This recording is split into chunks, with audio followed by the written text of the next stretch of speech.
Donald Trump continues his assault on Minnesota Congresswoman Ilhan Omar. Take a listen. I love this Ilhan Omar, whatever the hell her name is, with the little shoe, the little turban. I love her. She comes in, does nothing but bitch. She's always complaining. She comes from a country where, I mean, it's considered about the worst country in the world, right? But she comes to our country, and she's always complaining about the Constitution allows me to do this. We ought to get her the hell out. She should get the hell out, throw her the hell out. She does nothing but complain.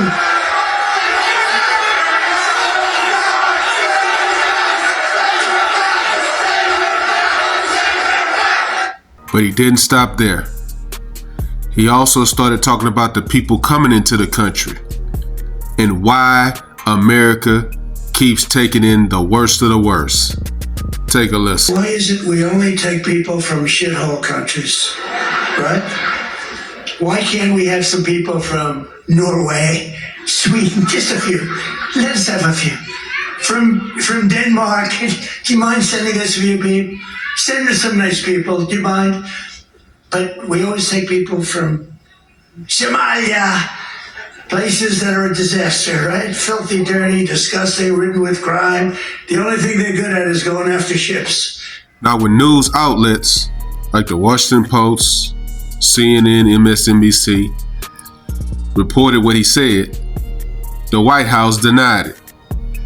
Take a listen to this. Did you see what various senators in the room said about my comments? That were okay. No, I'm not a racist. I am the least racist person you have ever interviewed. And I can tell you. Here's the thing.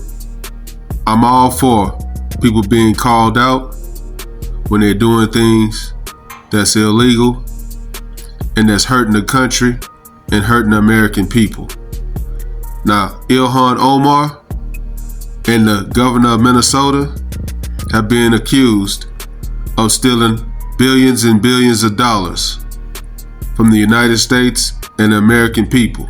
But what I'm never going to be comfortable with is bullying a woman to the point where she feels her safety is at risk. I'll never go for that.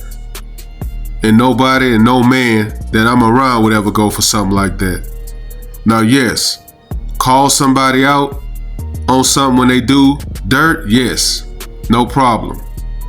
But to the point where you bullying and harassing and making a woman, a female, fear for her life, nah, I'm never gonna be cool with that. And she's only like, what, 100 pounds? Nah, that ain't cool with me. And that ain't cool with nobody I'm around. Cycle, it's a human thing. You know, we're all human beings. We got to keep track of the organized hatred and weaponized greed and institutionalized indifference toward the weak and vulnerable. These moral and spiritual issues are perennial. Every generation has to come to terms with it. Thank God 100 years ago, voices that were moral and spiritual spoke out against it. They called it for what it was. It's just hatred. This is revenge. This is xenophobia. But when you say that, you don't put them outside of the human race. They're still continuous with us. They're just the worst in us, because that same hatred, that same greed is inside of us. It's in the civil war and the battlefield of our own souls every day. We have to fight it every day. And if we don't die every day, that's biblical text. See, it's one thing to be right, it's another thing to be righteous. And the United States is built on righteousness. Isn't the American project supposed to be about treating people as individuals, not as representatives of where they came from, about who their parents were or whatever, but about who they are and what they can individually contribute to this country? However, what Trump is doing there is basically saying you are worthless if you come from a part of the world that he doesn't think has value. Is that really what we're doing in the United States of America? That's not true in America. That's No, not we true. in America, we do treat people as individuals and appreciate them as individuals. It's one of the greatest things about this country. On the other hand, and I am no fan of Ilhan Omar, and she is in a lot of deep doo-doo now because she is very tangled in this billion-dollar Somali Medicaid fraud scandal in Minneapolis, and she may be touched by this. And of course, I haven't seen any evidence of her Well, being I convicted, have. except for her being So let me Somali. tell you why No, there's no, check and no. balance. Go ahead. Let me tell you why Abby, this. there is evidence. This kind that of she's rhetoric tangled doesn't into this matter web. because the economy, the American economy is based on entrepreneurship. I'm just one random investor. There are millions like me. We don't give a damn where you came from. We only ask do you have executional excellence. I hire everybody, regardless of where their origination was or their race, religion, or skin color. I don't give up.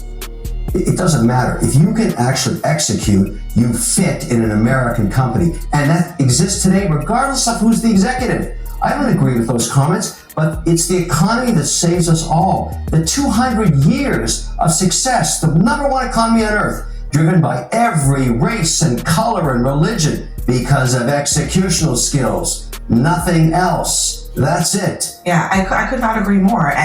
But in this moment, what is happening, the government policy right now is that if you are from a list of countries, I think right now it's 19, but they want to expand it to 30, you're going in, you've gone through the whole immigration process. You're going in to take your oath of allegiance to the United States and become a citizen. And they are pulling you out of line.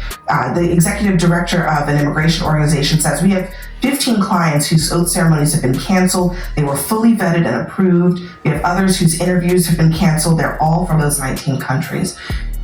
How is that not punishing people for things that they themselves did not do, but that other people who happen to be from the same country might have done? And this is all political. It's a distraction. I'll go back to your comment about the economy.